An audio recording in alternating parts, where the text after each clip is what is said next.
மாண்புமிகு பேரவைத் தலைவர் அவர்களே, மாண்புமிகு கைத்தறித்துறை அமைச்சர் அவர்களால் அவையில் சமர்ப்பிக்கப்பட்டுள்ள மானியக் கோரிக்கையின் மீது என்னுடைய கருத்துக்களை சொல்ல விரும்புகிறேன்.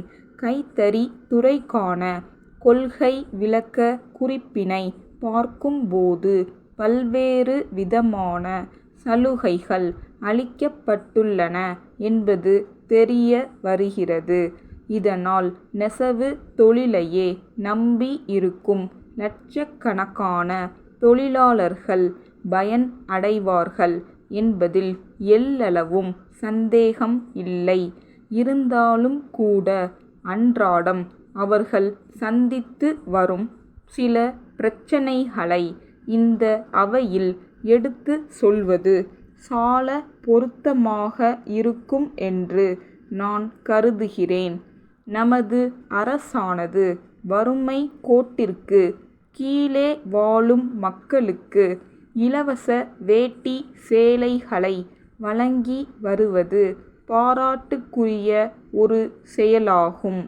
இலவச வேட்டி சேலைகள் வழங்குவதில் பல்வேறு சிரமங்கள் ஏற்படுவதாகவும் அவை எல்லோருக்கும் கிடைக்கவில்லை என்றும் பெரும்பாலானவர்கள் கருத்து தெரிவித்தார்கள். எனக்கு முன்னர் பேசிய மாண்புமிகு உறுப்பினர்கள் பலரும் இதே கருத்தைத்தான் வலியுறுத்தினார்கள். இந்நிலை தவிர்க்கப்பட வேண்டுமானால் கூட்டுறவு துறையின் சார்பாக இயங்கி வருகிற நியாய விலை கடைகள் மூலம் இலவச வேட்டி சேலைகள் விநியோகிக்கப்பட்டால் இக்குறையை போக்கிக் கொள்ளலாம் என்ற என் எண்ணத்தை தெரிவித்துக் கொள்ள ஆசைப்படுகிறேன். அடுத்ததாக, நெசவாளர்களுக்கு அன்றாடம் தேவைப்படும் சிட்டா நூல்கள் குறைவின்றி கிடைத்திட ஆவன செய்திட வேண்டும் என்றும் கேட்டுக்கொள்கிறேன். சிட்டா நூலுக்கு தற்போதுள்ள விற்பனை வரியை தள்ளுபடி செய்ய வேண்டும் என்று மாண்புமிகு அமைச்சர் அவர்களை வேண்டி விரும்பி கேட்டுக்கொள்கின்றேன். ஏழை கைத்தறி நெசவாளர்களின் வாழ்வில் ஒளியேற்றும் வகையில் இவ்வரசு கொண்டு வந்துள்ள பல்வேறு நல திட்டங்களையும் நான் பாராட்ட கடமைப்பட்டிருக்கிறேன். அதிலும் குறிப்பாக ஏழை கைத்தறி நெசவாளர்களின் பொருளாதார தேவைகளை நிறைவு செய்யவும் அவர்களின் வாழ்க்கை தரத்தை மேம்படுத்தவும் தறிக்கூடத்துடன் இணைந்த வீட்டு வசதி திட்டம், சேமிப்பு மற்றும் பாதுகாப்பு திட்டம், நெசவாளர் குடும்ப ஓய்வூதிய திட்டம் போன்ற அருமையான நல்வாழ்வு திட்டங்களை நெசவாளர்களின் சார்பாக நான் வரவேற்க கடமைப்பட்டுள்ளேன். கைத்தறி என்கிற போது விசைத்தறியையும் நாம் மறந்துவிட முடியாது.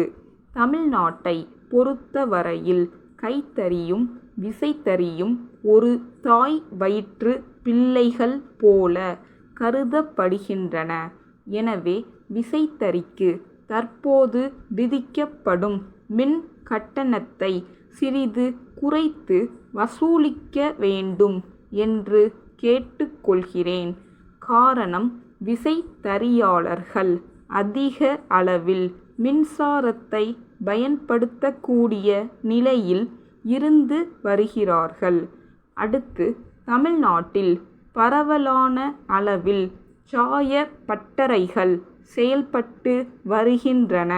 அவைகளிலிருந்து வெளியேறும் சாய நீர் அருகில் உள்ள ஆறுகளிலும் நீர்நிலைகளிலும் கலப்பதால் மக்களுக்கு தேவையான குடிநீர் பாதிக்கப்படக்கூடிய வாய்ப்பு உருவாகியுள்ளது. அரசு இதை தடுக்க நடவடிக்கை எடுக்க வேண்டும் என்று கேட்டுக்கொள்கிறேன். அரசு கல்வித்துறை செயலாளர் அவர்களிடமிருந்து பள்ளி கல்வி இயக்குனர் அவர்களுக்கு எழுதும் கடிதம்.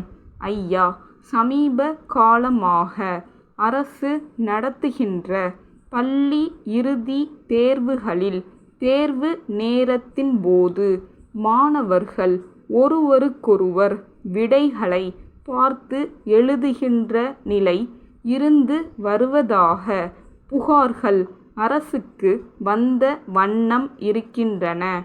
இவ்வாறு ஒருவருக்கொருவர் விடைகளை பார்த்து எழுதும் பழக்கம் மாணவர்களிடையே வளர்ந்து வருவது என்பது வரவேற்கத்தக்க ஒன்றாக இருக்க முடியாது. இத்தகைய செயல்களை தடுக்க வேண்டும் என்று பெற்றோர் ஆசிரியர் கழகங்களும் மற்றுமுள்ள பொது நல சங்கங்களும் அரசுக்கு கோரிக்கை விடுத்தவாறு உள்ளன.